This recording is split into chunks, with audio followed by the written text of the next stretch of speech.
안녕하세요, 박민수 원장입니다. 오늘은 비만이 저산소증 만성염증으로 접어들고 있다는 몇 가지 증거에 대해서 말씀을 드리겠습니다. 저산소, 우리 몸에 산소 부족을 일으키면서 만성적인 어떤 염증 상태로 이렇게 만들고 있다는 거죠. 저는 최근에 비만을 염증성 질환이라고 칭하고 있습니다. 지방세포는 300배까지 커진다고 다 알고 계시죠? 자, 지방세포가 이렇게 커지는 것은 우리 몸에 상당한 이제 부담을 주는데요. 그 중에서 염증을 이제 뿜어낸다. 다양한 염증들이 생긴다는 것은 우리 구독자분들도 다 잘 알고 계실 건데요. 자, 어떤 이유로 인해서 염증이 생기는지를 한번 말씀을 드리겠습니다. 이 염증에는 활성산소라든지 염증 인자라든지 그런 부분들이 같이 이렇게 결합이 되어 있거든요. 첫 번째, 지방세포에 대해서 우리가 잘 아시면 됩니다. 지방세포는 우리 몸에 에너지를 저장하는 창고이죠. 그래서 적정량까지는 저장을 할 수 있어요. 근데 지방세포의 저장 능력을 초과하게 되면 지방세포의 사멸, 개사가 일어나겠죠. 지방세포의 저장 능력을 초과하게 되면 우리 몸에 위기 신호를 보내게 됩니다.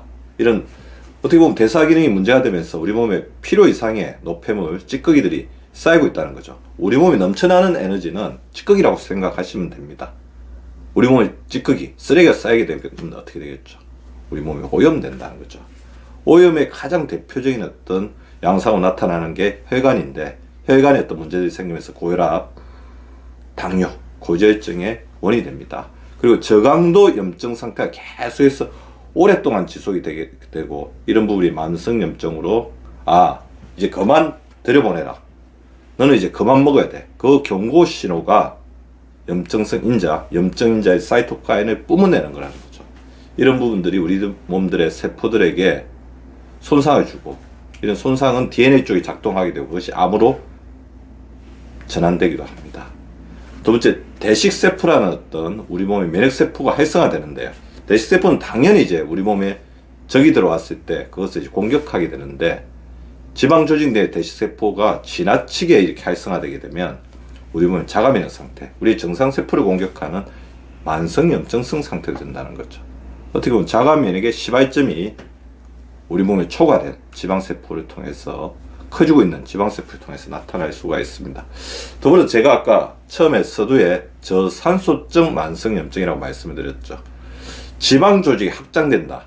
이것은 우리 몸에서 어떤 한 부분이 필요 이상으로 커진다는 거죠.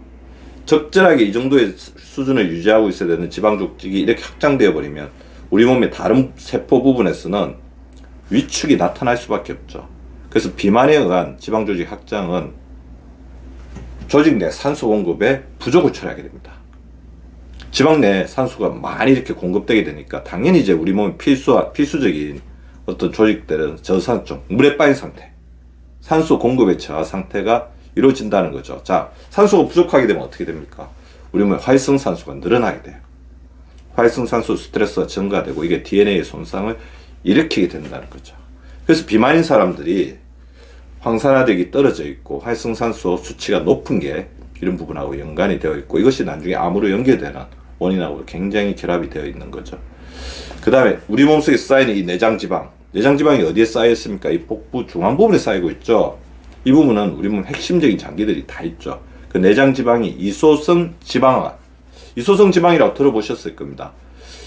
대표적으로 이제 이소성 임신이라는 게 있어요. 우리가 자궁의 임신은 이제 이소성 임신, 우리가 생각지도 못했던 의외의 부위에 이런 부분이 생긴다는 건데, 지방이 내장 지방에 과도하게 이렇게 쌓이게 되면 이거는 간이나 췌장, 콩팥, 심장 등의 장기에 침투를 하게 되고 염증을 일으키게 되는 거죠. 자, 이소성 지방, 우리 장기 옆에 과도하게 이제 지방이 있어서는 안 될 곳에 너무 많이 쌓이게 되고, 이것이 간의 기능의 저하, 지방간, 췌장의 기능의 저하, 당뇨병, 콩팥의 기능 저하, 신기능 저하, 심장의 기능 저하, 신부전 등의 원인을 일으키게 된다는 거죠.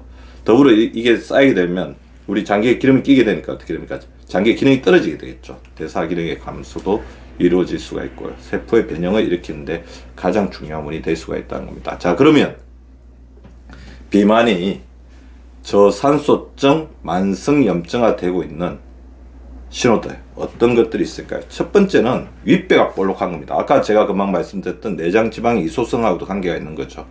그래서 우리가 허리 둘레를 재는 거죠. 최근에 들었을 때는 체중보다 더 중요한 게 체지방률이고, 체지방률에서 가장 중요하게 우리가 보는 이제 바로미터 중에 하나가 허리 둘레. 그래서 윗배, 상복부 비만이라고 그러죠. 윗배가 이렇게 볼록한 부분이 이런 내장 지방의 집적을 이야기하는 거죠. 배꼽 주변에 있는 핵심 복강 장기들의 타격을 주게 된다는 것입니다.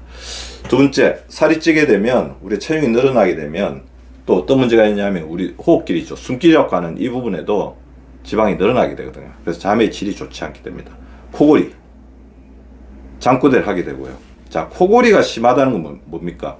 이 호흡길이 막혔기 때문에 자기가 필요 이상으로 이렇게 과도한 압력 그걸 주면서 숨을 내쉬어야 된다는 거죠. 어떻게 보면 생존 반응인데, 그러다 보면 잠자는 동안 우리 호흡 중추가 끊임없이 과도하게 용을 쓰게 되죠. 자, 그러면 호흡 중추에 피로와 마비가 옵니다. 그게 바로 수면무호흡증이죠. 수면무호흡증이 최근에 심장질환, 뇌질환에 굉장히 좋지 않은 영향을 미친다는 걸 다 알고 계시고, 그래서 약기라든지 그런 다양한 부분을 통해서 치료를 하고 있는 거죠. 자, 무릎 관절의 통증입니다.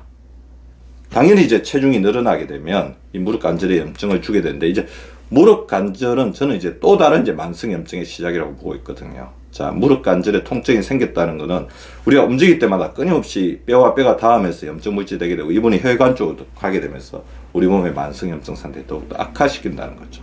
자, 그리고 소변의 색깔이 탁해질 때도 우리가 줄여야 됩니다. 제가 아까 말씀드렸죠. 이소성 지방이 우리 몸속에 쌓이게 되는데, 어디에 또 많이 쌓인다고 했죠? 콩팥이나, 그 다음 체장에 쌓이게 되면 당뇨는 소변이 당이 습게 나온다는 거죠.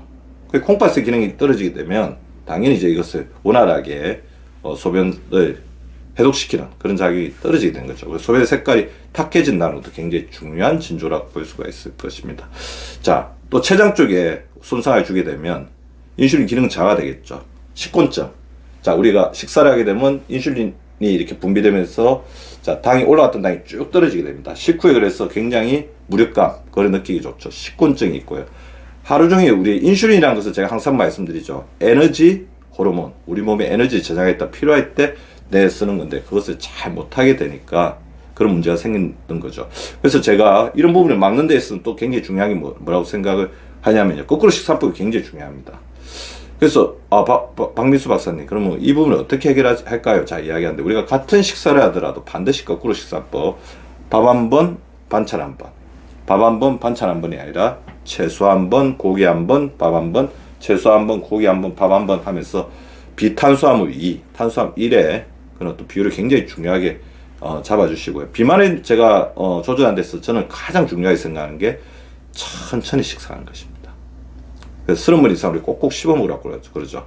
최근에 이제 꼭꼭 씹어 먹는 거에 어떤 굉장히 중요성을 많이 강조하고 있는데, 꼭꼭 씹어 먹게 되면 소화 기능이 이렇게 부담을 가지지 않게 되면서 우리 마이크롬도 굉장히 좋아질 수가 있고요. 꼭꼭 씹어 먹게 되면 우리 이 부분에 침샘에서 나오는 여러 가지 호르몬, 파로틴 같은 호르몬이 뇌를 자극해서 치매를 예방할 수 있고 좋은 기분을 유지할 수 있을 뿐만 아니라, 렙틴 호르몬이 15분에서 20분 후에 우리가 식사를 마치기 전에 나오기 때문에 포만감을 느끼면서 적당량의 식사를 할 수가 있다는 거죠. 자, 비만은 이렇게 비만이 염증화되면서 몸에만 어떤 이상이 나타나는 게 아니라 이런 혈액검사들의 수치가 나타납니다. 비만이 염증화에 나타나는 혈액검사 수치, 간 수치가 서서히 올라간다. 간염은 확 올라가지만 비만의 지방간은 서서히 올라가겠죠, 매년.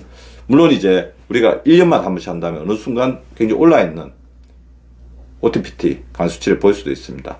고감도 C 반응성 단백질, CRP라고 하죠. 이런 부분들이 또 증가되어 있습니다. 만성 염증을 시사하는 거죠. 아까 인슐린 기능이 떨어지면서 인슐린 저항성이 증가라고 했죠. 공복혈당이나 식후혈당이 증가. 그 다음에 인슐린이 자기 기능을 못하기 때문에 더 많은 인슐린을 만들어내면서 이걸 보상하려는 그런 어떤 경향 때문에 우리 혈액 속에서 인슐린 수치가 증가되는 그런 부분들이 있을 수 있을 것 같고요. 우리 몸속에 그리고 과도하게 쌓인 지방이 콜레스테롤로 전환이 되면서 간이나 이런 부분에 좀 콜레스테롤 쌓인 문제를 일으키겠죠. 중성지방, LDL 콜레스테롤, 나쁜 콜레스테롤 수치가 과도하게 증가하는 것, 그다음에 HDL 콜레스테롤, 좋은 콜레스테롤 감소하는 이런 부분들도 나타날 수가 있을 것 같습니다. 몸에서 이런 신호가 나타났다 한다면 이제는 정들었던 내장 지방과 가감이 이별해야 할 때입니다. 그래서 제가 아까 말씀드렸던 거꾸로 식사법 하자. 천천히 먹자. 그리고 하루에 7,000보라도 걷자. 그래서 걷기를 하고, 그 다음에 몸이 자꾸 움직여야지 살찌는 경향성이 줄어들게 됩니다. 그래서 자기가 있는 공간에서라도 제가 항상 알려드리는 손태우 잠잼이라든지 손허벅지 운동이라든지, 그럼 정 안 되면 이제 이렇게 어깨를 쫙 펴면서 이렇게 운동하는 것도 우리 몸에 끊임없는 긴장을 좀 줄 수가 있거든요. 그다음에 수분 섭취 굉장히 중요합니다. 그래서 선제적으로 가해증이 오기 전에 수분을 섭취하는 것도 실천을 해주셨으면 좋을 것 같습니다. 오늘 저는 비만이 저산소증, 만성염증으로 접어들고 있다는 몇 가지 증거에 대해서 우리 구독자분들과 이런 의견을 나누었습니다. 비만을 잘 조절하는 우리 구독자분들 되시기 바라면서 오늘 또 잘 들어주신 구독자분들에게 진심으로 감사드립니다. 건강은 행복이다. 감사합니다.